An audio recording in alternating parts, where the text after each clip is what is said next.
Hello hello friends, आज पनि स्वागत गर्दछु मधेसी एजुकेसन युट्युब च्यानलमा।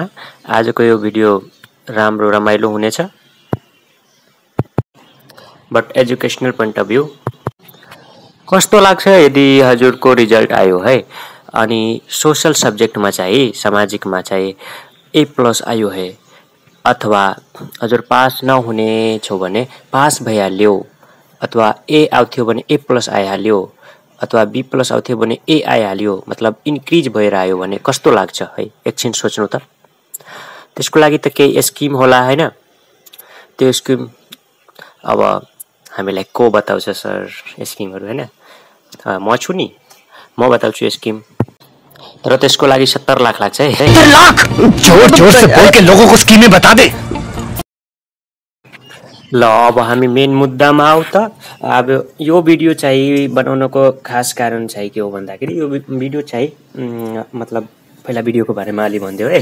यो भिडियो चाहिँ मेरो साथीहरु छन् हैन, उनीहरुको रिक्वेस्टमा चाहिँ बनेको छ। मतलब रिजन के छ भन्दा म स्क्रिनमा हेराइदिन्छु, रिजन चाहिँ स्क्रिनमा हेर्नु है, लेखेको छ।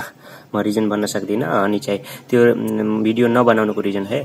अनि चाहिँ भिडियो किन बनिरहेछ भन्दाखेरि मेरो साथीहरुको धेरै चोटी भनिहाले के एउटा सोशलमा भिडियो बनाइदियो भनेर उनीहरुको नाम पनि म स्क्रिनमा राखिदिएछु है।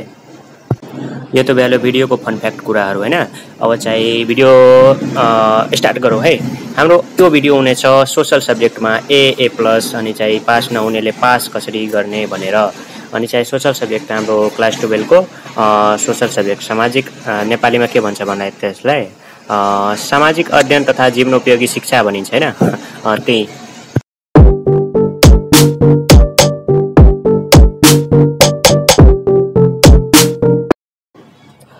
अब चाहिँ हाम्रो भिडियोमा अगाडि बढौँ है। यसमा चाहिँ सामाजिक अध्ययन तथा जीवनोपयोगी शिक्षामा चाहिँ के हो भन्दाखेरि यसमा चाहिँ सबभन्दा पहिला त हामी मध्ये धेरैलाई चाहिँ प्याटर्न नै थाहा हुँदैन हैन। धेरै सब्जेक्टमा मतलब यसको सामाजिकको मात्र कुरा गरेको हैन, सबैमा।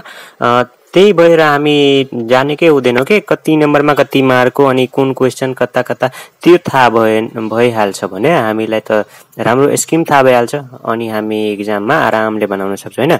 त्यही कुरा गरौँ आजको यस भिडियोमा। टिप्स ट्रिक्सको मतलब जुन नम्बर छ, कति नम्बर वाइज क्वेशनहरु कति मार्कले सोधिन्छ अनि चाहिँ प्याटर्न बुझ्यो है आजको भिडियोमा।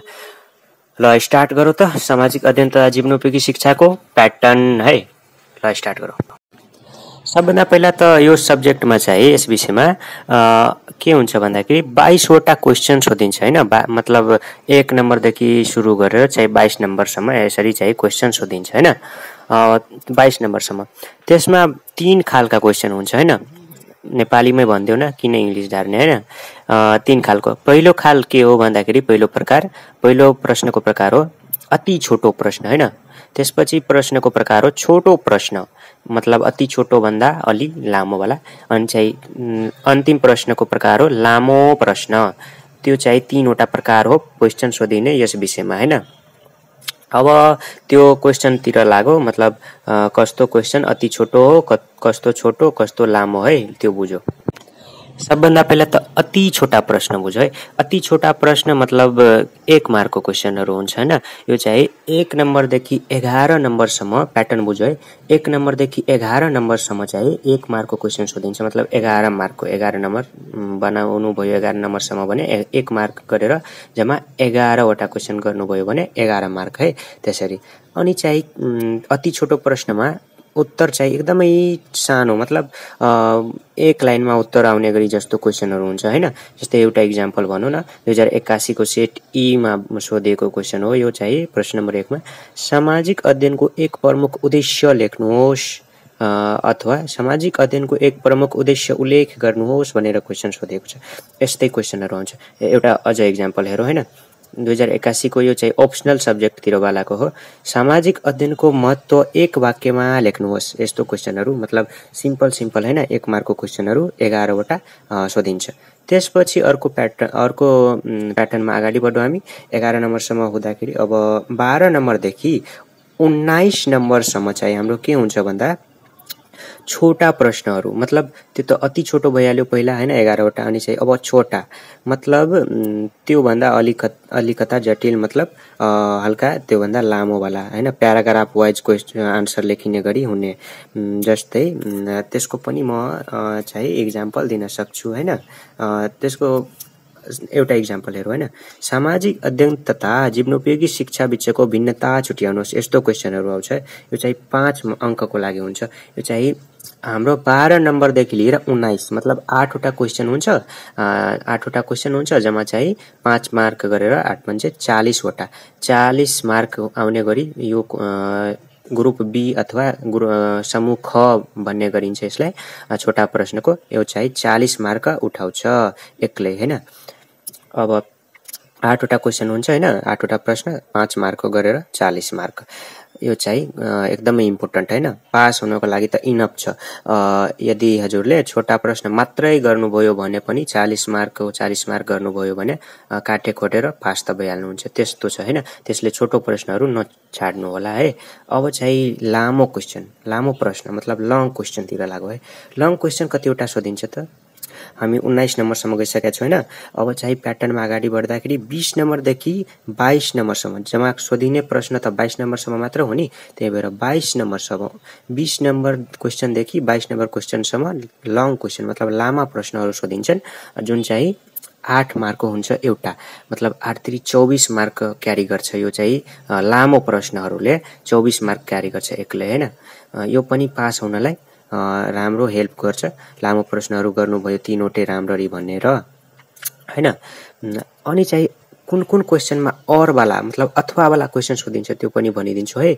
ल बुझ्नु एउटा 12 नम्बरमा एउटा 19 नम्बरमा एउटा 21 नम्बरका प्रश्नहरुमा चाहिँ एउटा अप्सनल प्रश्न मतलब थप गरेर प्रश्न सोधेको हुन्छ यदि हजुरलाई एउटा आएन भने अर्को गर्ने उद्देश्यले और गरेर अथवा गरेर सोधेको हुन्छ हैन त्यसैले त्यो पनि जानि राख्नु होला 12 नम्बर 19 नम्बर र 21 नम्बरमा तीनवटामा और गरेर क्वेशन सोधिन्छ है बाकीमा हैन यसरी यो त प्याटर्न बुझिहाल्यो हैन हाम्रो समय त 3 घण्टा हुन्छ हैन 75 मार्कको जम्मा हुन्छ यो पनि अनि चाहिँ 22 वटा क्वेशन हुन्छ ल सबैलाई अटेम्प्ट गर्नु होला हैन अब एउटा लास्टमा एउटा के टिप्स दिन्छु भन्दाखेरि A+A अथवा पास हुनलाई चाहिँ यो सोशल स्टडीजमा चाहिँ के गर्नु होला भन्दाखेरि 2081 सालको जति पनि क्वेशनहरु छ नि 2081 सालको यो चाहिँ अनिवार्य रूपमा गरेरै जानु होला अब प्र्याक्टिस गर्नु कि याद गर्नु कि के गर्नु तर चाहिँ त्यो 81 सालका लङ क्वेशनहरु त पक्कै नछाड्नु होला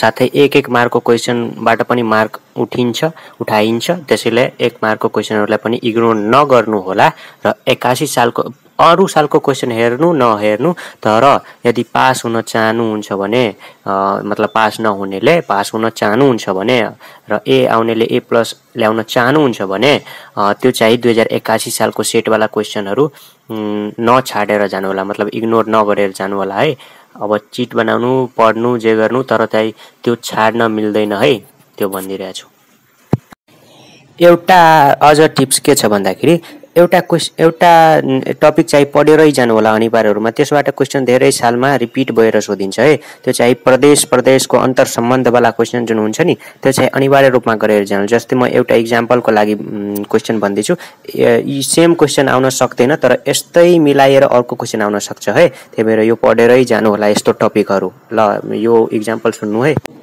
एउटा एक्जाम्पल सुन्नु यो 2081 को सेटबाट छ है नेपालमा प्रादेशिक अन्तर सम्बन्धले प्रदेशहरुको आर्थिक र सामाजिक परिवर्तनमा पार्ने चार सकारात्मक प्रभावहरु उदाहरण सहित प्रश्न पार्नुहोस् यो चाहिँ हाम्रो 8 मार्कको लागि क्वेशन छ है 21 नम्बरको अनि चाहिँ एउटा अझ एक्जाम्पल हेरिहाल्नु एउटा यो 2079 सालको सेटबाट छ है 21 नम्बरकै क्वेशन हो यो चाहिँ के छ भन्दाखेरि प्रादेशिक अन्तर सम्बन्धका आयामहरु प्रश्न पार्नुहोस् clarify the dimensions of provincial interrelations यस्तो क्वेशनहरु प्र्याक्टिस गरेर जानु होला है एउटा अझ हेरिहाल्नु है सुनिहाल्नु नेपालका 7 वटै प्रदेशमा विकासका लागि के कस्ता भौगोलिक अवसरहरु छन् तिनको उपयोग कसरी गर्न सकिन्छ आफ्नो विचार प्रस्तुत गर्नुहोस् यस्तो किसिमका क्वेशनहरु है यो चाहिँ मैले टिप्सको रूपमा भनिदिए है अब हजुरले भन्दै हुनुहुन्छ होला कि मतलब यो स्क्रिनमा किन हेराउनु भएन अथवा लेखेर किन मतलब यहाँ एड गर्नुभयो भिडियोमा त्यो चाहिँ मेरो मोबाइलको प्रब्लम छ है, त्यो चाहिँ यो पब्लिकली भन्न मिल्दैन, तर क्यामेराको प्रब्लम छ, त्यही भएर नत्र म पहिला भिडियो बनाउँथेँ त्यसरी। अब चाहिँ जसरी तसरी अब रिक्वेस्ट आएको थियो साथीबाट, त्यही भएर भिडियो बन्यो। अब क्यामेराको प्रब्लम छ है, त्यही भएर म फोटो सोटो खिच्न सक्दिनँ, मतलब फोटो अलि ब्लरी आउँछ के, मतलब राम्रो आउँदैन, त्यही भएर। ल आजको लागि यति नै, मिल्छु अर्को नयाँ भिडियोमा टिप्स र ट्रिक्सको साथ। तबसम्मको लागि बाई बाई। हेर्दै राख्नुहोस् मधेसी एजुकेसन युट्युब च्यानलको साथमा। हस्त धन्यवाद। Thanks for watching.